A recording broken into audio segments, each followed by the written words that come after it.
This is Pancake Face. Don't judge. The overpowered mage of Oblivion, who still poops in her diaper at level 1, yet can demolish a master difficulty enemies like an American demolishes a buffet. Maxed out destruction skills, security skill, alchemy, and money coming out of every orifice. There is nothing that stands in the way of Pancake Face. And yet best of all, you can too build something as overpowered as this thing in about 2 hours of awakening in the prison cell. So here's how to do it. Now we start off with a race selection, and since high elves have the extra 100 magicum, this is our guy. Oh wait, no, hold on, 1 second. And so, I dub you the Pancake Face. Also, what the what the hell happened to your nose? Jesus Christ. Oh no. Pancake Face is ready, cocked, locked, ready to suck and fuck some magic.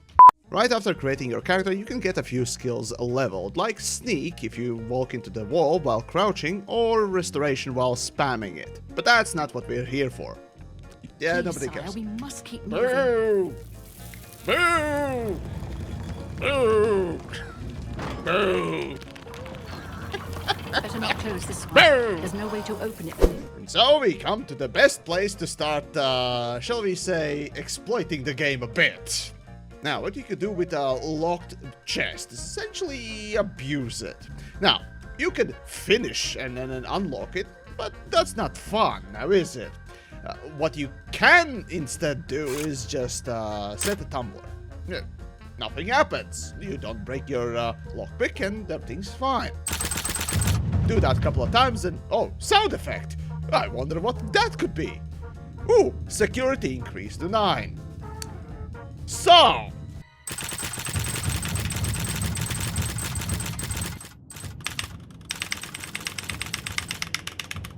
security mastery increased. Quality game design. Fucking Bethesda, man. Alright. Now, obviously, that's not exactly the best way of doing things, and well, your spacebar is not gonna be happy about your exploit. You enable a space macro, a macro that simply presses space every time you hold it. So, and voila, in less than 5 minutes, I'm security level 100. Also, it's worth mentioning that playing Oblivion on a difficulty that goes beyond Adept is a nightmare. I'll explain it later, but for now, speedrun the tutorial.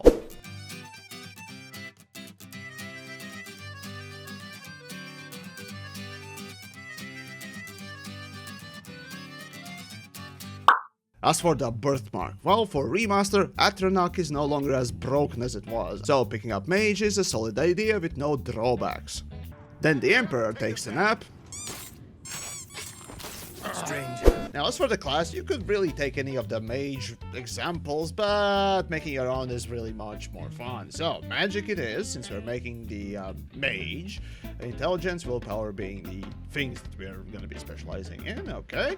As for the skills, or major skills, right? Pretty much every magic skill, except for alteration, conjugation, although you could go with all of them, really. Doesn't particularly matter. As long as alchemy and destruction is yours, extra bonuses won't hurt. And us, the adventurer, oh no, this is gonna be the class of STD Slinger, otherwise known as a mage. And so we're let loose on the wider world. Well, it's time to teleport. Yep, because it was allowed, you could literally just teleport anywhere you really wanted now. So here we go, Frostcraig, here we go. Now, the closest point to Frostcraig is Bruma. You can teleport immediately there, and the thing in the distance, there we go. That's the thing we're going for. Now, in order to arrive there, it's gonna take a little bit of quality walking. Oh crap, I forgot the pants. Because the Gamebryo engine still sucks ass, you can literally climb a very steep, what the hell is going on with my legs? Very steep slopes, and, oh god. What is this game? Oh my. Well, anyways, here we go. Just spam space, and as long as you have fatigue, stamina, you'll be fine.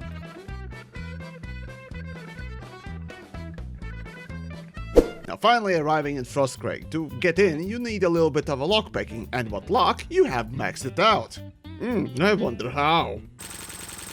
And so here we are at Frostcraig. Hey, take the book, and it opens. And this, from now on, is gonna be your home. But the important thing here is spell making. Really cool feature. Extremely broken too. I'll show you how. But first, we need to set a few things up. Now, as it happens in your living quarters, we have a garden filled with all manner of plants. Now, since you don't know what you'll need for potion making, just pick up everything. Right then, now that we have collected all the ingredients possible, the only thing that we're missing... is pestle and mortar. Yeah, this is the result of running ahead of things and forgetting to pick up a couple of useful things like a pestle and mortar. Right, the next thing is to teleport to Imperial City, specifically Market District. Now, our favorite place is gonna be this area, the markets for all the magics. Now, the nearby trader, Claudette, sells all the things you could need for alchemy, including the damn pestle and mortar, along with other alchemy tools to further improve your potions if you need them. Alright, so, now comes the funniest part. Time to dupe things. Right, so first things first, you will want to find out what items, or specifically what ingredients, create a magic potion, because we're gonna be chugging them down like candy, basically. Or more than that, more like an addictive candy. Crack cocaine, yes! I mean, look at me. So basically, what you do is... to save some time, open up the pestle and mortar and use the filters. What you will need to find is Restore Magicka. We got 4 ingredients, and you can use up to 4 ingredients overall. So what you'll need is Flock Seeds, Liquor, Steel Blue Thing, and the caps. Alright then. And yes, ladies and gentlemen, we're gonna be maxing out alchemy next. Alright, so here's a quick 101 on duping in Oblivion. You find a box, crate, or whatever else you can place stuff in. For example, this crate. You then open your inventory, alright, by F on the keyboard. Then you place an item that you want to dupe. For example, wheat grain. I want to dupe that. Alright. Next thing you need to find is a stack of stuff, and by the amount of stack you will be getting back at the end of the dupe. Now, the way the dupe basically works is you take the stack, for example the lockpicks, you click and drag to the other inventory, and let go. Now, the important part is that you need to press enter twice, or at least confirm the thing twice very quickly. Hold on, did I... What? I didn't expect to dupe the magic... Okay, it worked! Not for the item that I wanted, but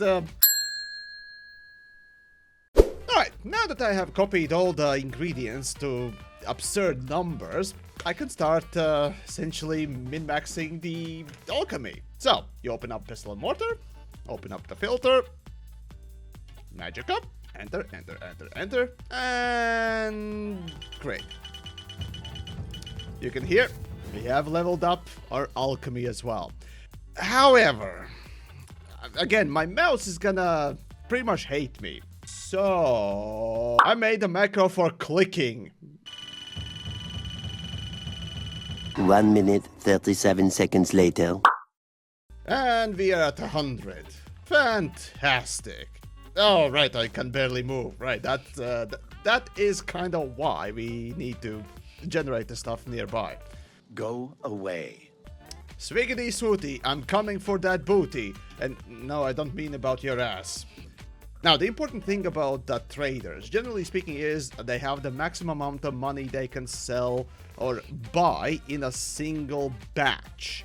Hence, you have to sell in little batches. Here we go. 2,000 years later. Alright, so after selling pretty much everything I had, I'm now 30,000 in the bank, which means I can pretty much buy everything I need. There we go. Frostcraig. Yes, thank you, thank you, thank you. And the candles as well. Now that you got everything set, you can buy additional alchemy tools to produce even stronger magic potions, but what you got already is enough. Until the magical crack cocaine runs out, of course. I can buy also a couple of things I definitely will need. What I need is spells. More specifically, I will need weakness to magicka. There we go. Now as for the spells, what I need is weakness to fire. Right, so that means I'm teleporting back to Frostcraig. No! No! No, it didn't discover it! Ah! No, it didn't discover the building! Are you kidding me? No, please, no! God! Oh, here we go again. Damn it.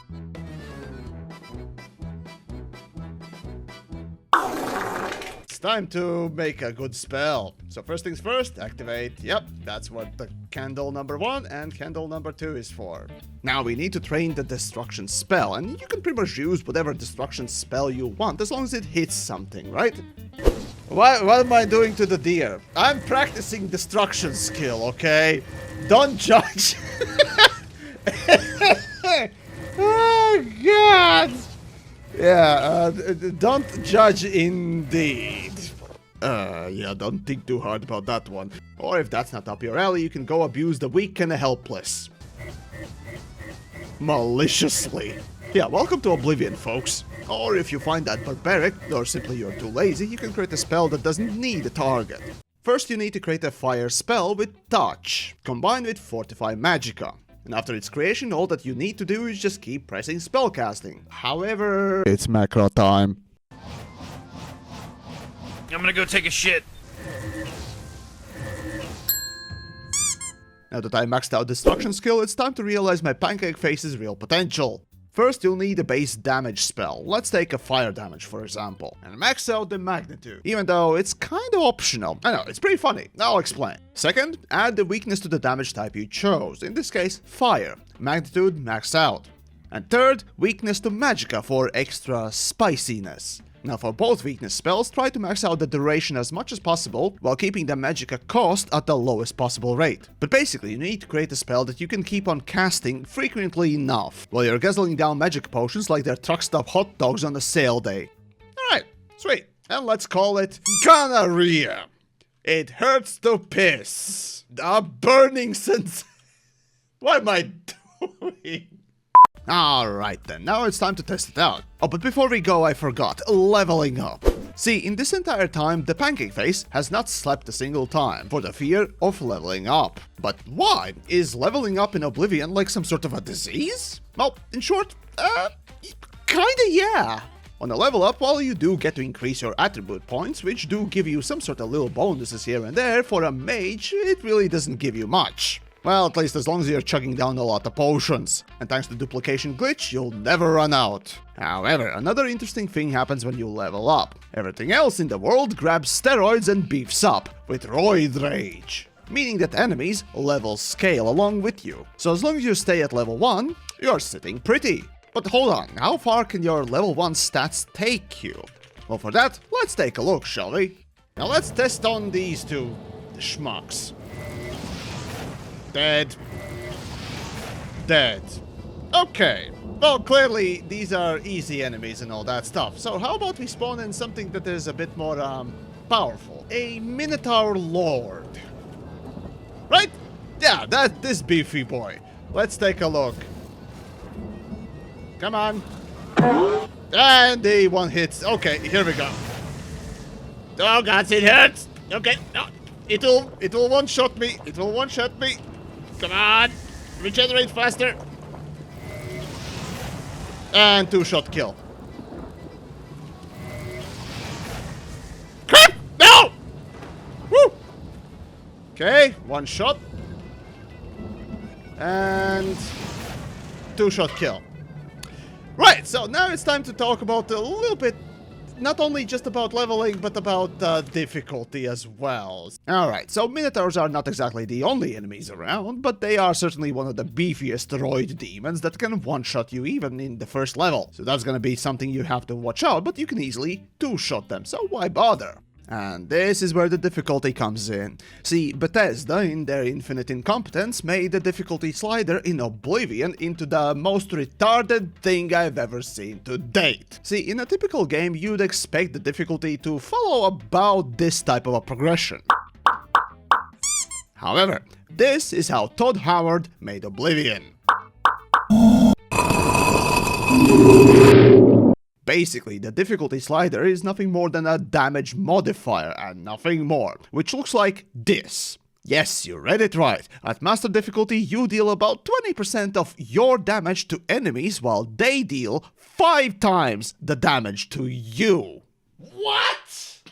So yeah, imagine trying to play normally Oblivion on Master difficulty without exploits. Honestly, the word impossible comes to mind, mostly because it's just stupid. But that leaves the question, is the pancake face still as imposing in the Master difficulty? You pathetic worm! Yeah, that's kind of the problem with pretty much staying at level 1 and also not having an armor, so you know, you can always remedy at least one of those things.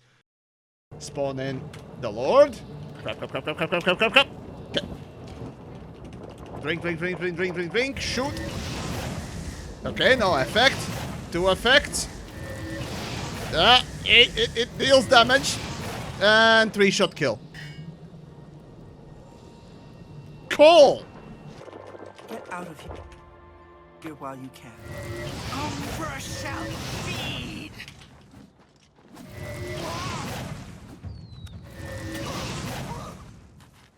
4-shot kill on Umbra. On Master difficulty. Yep. Kind of overpowered. Whoopsie! And there you go, trivializing Oblivion as a whole game, within about 2 hours or so. All that's left for me is to beat the dead horse. Poke. And this is what a peak body type 1 performance looks like. Fucking Christ. Okay, a tangent here. The same thing I had on the stream, but... So I have body type 1, okay. But body type 2, if you strip it naked, it doesn't have a bra. Now, tell me, dear viewer, where the fuck is equality, okay? Either A, have body type 2 with a bra, which, honestly, that would be... It'd be something. Or B, better yet, and this is what I propose, body type 1, if you're gonna be having just body types, you know, it's just the equal stuff, right? Body type 1, remove the bra. God damn it, I just want to see some tits!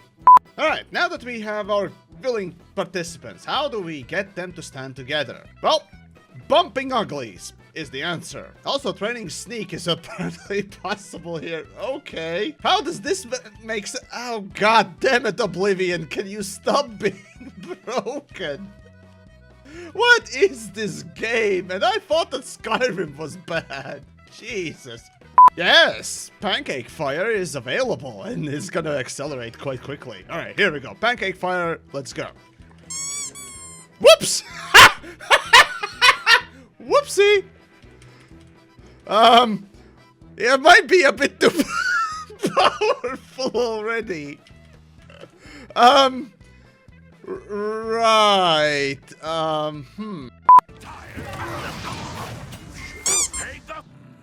Body's still warm. Body's still warm. What?